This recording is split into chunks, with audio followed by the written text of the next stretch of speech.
광숙은 며칠째 스케치북에 담긴 편지를 반복해서 읽었습니다. 편지의 첫 문장에서 언급된 또 하나의 아이, 그 존재는 그녀의 귓가를 떠나지 않았습니다. 박정수와 막건욱 사이에 자신 외에 또 다른 자식이 있었다는 사실은 충격 그 자체였으며 동시에 아직 풀리지 않은 실타래가 남아있다는 무언의 신호처럼 느껴졌습니다. 박정수는 광숙에게 아무런 말도 하지 않았습니다. 알츠하이머 진단 이후 기억은 점점 희미해지고 있었고 감정은 점점 선명해지고 있었습니다. 그녀는 지난 50년을 떠올리며 매일 밤 뜬 눈으로 지새웠습니다.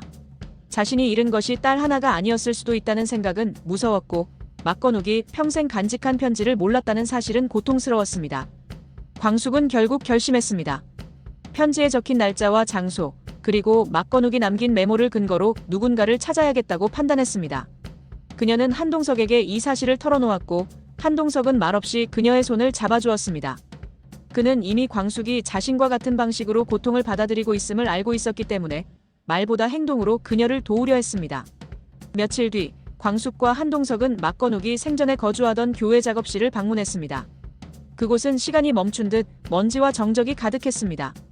벽에 걸린 수십 장의 그림들 중 하나에서 광숙은 낯선 얼굴을 발견했습니다. 어린 시절 자신의 얼굴과 매우 흡사했지만 분명히 자신은 아닌 어딘가 다르게 생긴 아이의 모습이었습니다. 그 그림 아래에는 이름이 적혀 있었습니다. 거나. 그녀는 처음 듣는 이름이었습니다. 광숙은 붓자국이 마르지 않은 듯한 그 그림 앞에서 오랫동안 눈을 떼지 못했습니다. 막건욱이 남긴 또 하나의 이름, 거나. 그 아이는 누구였으며 어디에 있는 것인지 아무런 정보도 남아있지 않았습니다. 그림 뒷면에서 발견된 작은 쪽지에는 누군가의 출생신고증 사본이 덜렁 붙어 있었습니다. 어머니랑 카는 공란이었고 아버지 막건욱의 생년월일과 광숙이 태어난 지 3년 후 시점의 날짜와 출생지로 제주도가 적혀 있었습니다. 그녀는 숨을 들이켰습니다. 제주도라는 지명은 박정수가 결혼 전 짧게 요양차 다녀온 곳이기도 했습니다. 광숙은 공주실에게 사실을 털어놓았습니다.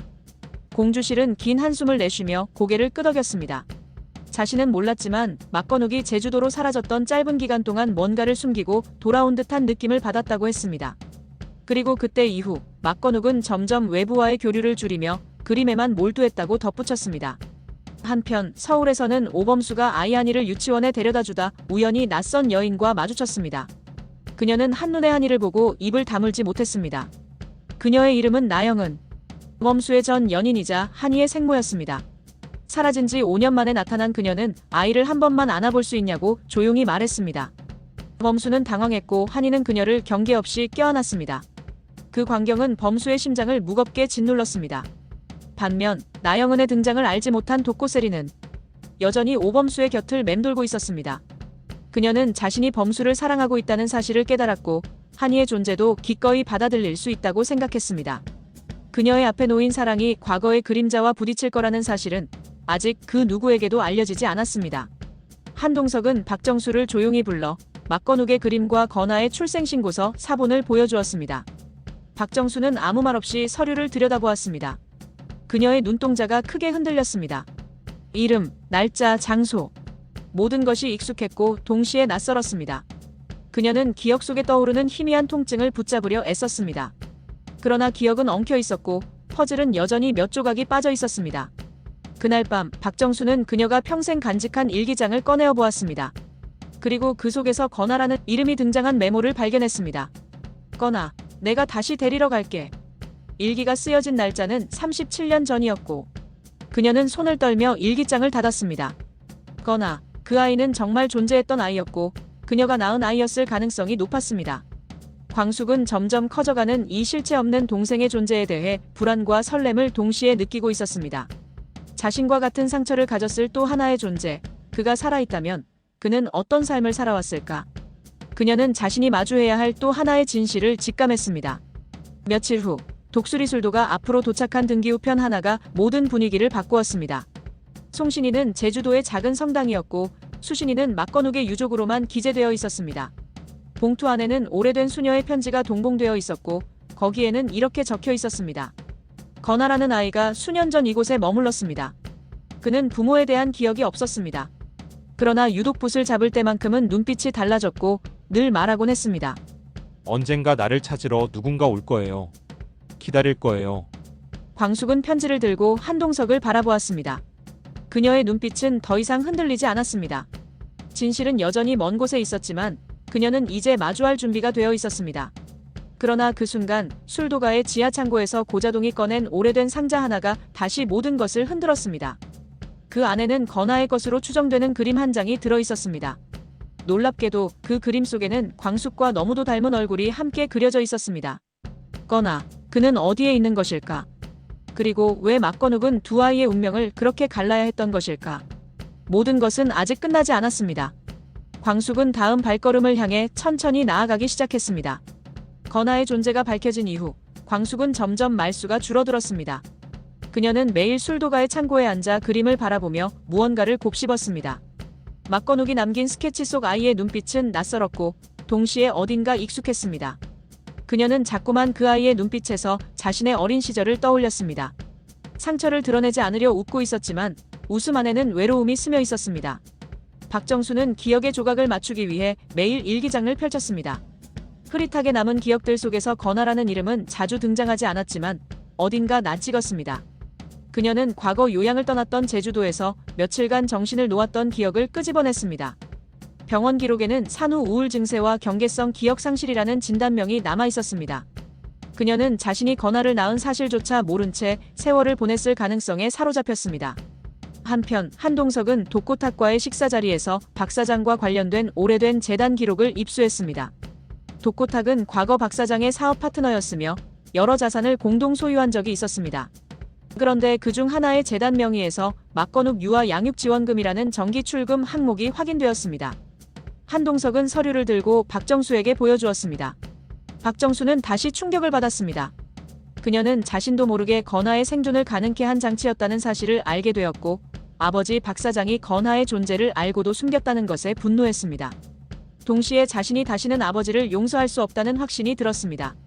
공주실은 광숙에게 건아에 대한 감정을 조심스럽게 물었습니다.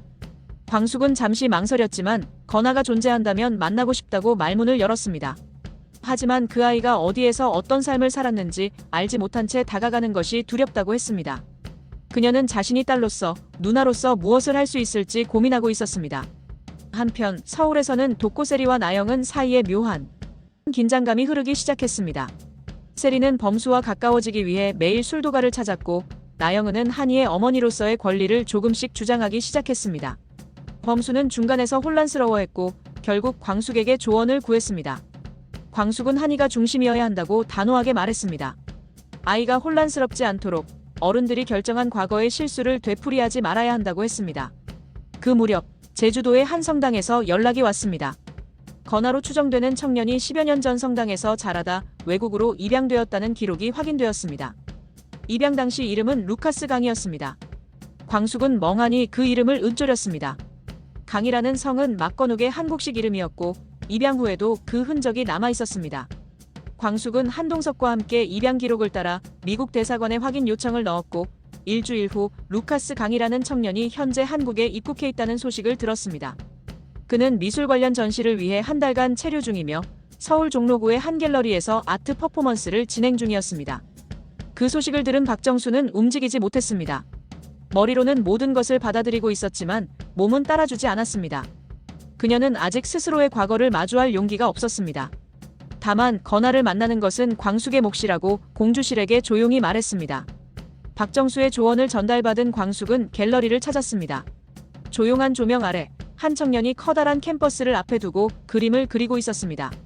그의 눈빛은 정적 속에서도 살아있었고 붓을 쥔 손은 익숙하면서도 단호했습니다. 광숙은 그를 멀리서 바라보다 아직은 준비가 되지 않았다고 느껴 말을 건네지 못한 채 조용히 돌아섰습니다. 하지만 그날 밤 갤러리의 관리자에게서 연락이 왔습니다. 루카스 강이 그림 하나를 남기고 사라졌다는 소식이었습니다. 그림의 제목은 가장 익숙한 낯선 얼굴이었습니다. 광숙은 그 그림을 보러 다시 갤러리를 찾았습니다. 그림 속에는 젊은 여성이 창밖을 바라보고 있었고 창에는 흑백 사진이 붙어 있었습니다. 사진 속 남녀의 모습은 바로 박정수와 막건욱의 젊은 시절 사진이었습니다.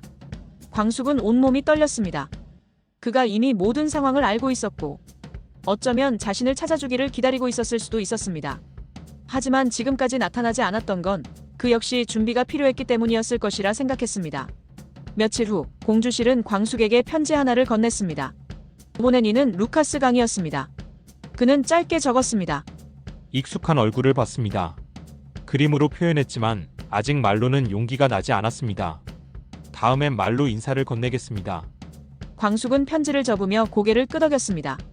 진실은 피할 수 없는 운명처럼 다가오고 있었고 가족이라는 단어는 더 이상 혈연으로만 규정되지 않는다는 것을 깨닫고 있었습니다. 그 시각 박정수는 혼자 서재에 앉아 건아의 출생 기록을 반복해 읽고 있었습니다. 그녀는 조용히 혼잣말을 했습니다. 이번에는 절대 놓치지 않고 꼭 안아줄게. 같은 시각 독고탁은 한동석과의 통화 후 심각한 표정으로 장부 하나를 꺼냈습니다. 거기에는 박 사장과 관련된 오래된 부동산 거래 내역이 숨겨져 있었습니다. 그중 하나의 땅 문서에 적힌 이름이 박정수가 아닌 낯선 여성의 명의로 되어 있었습니다. 그 이름은 장미애였습니다.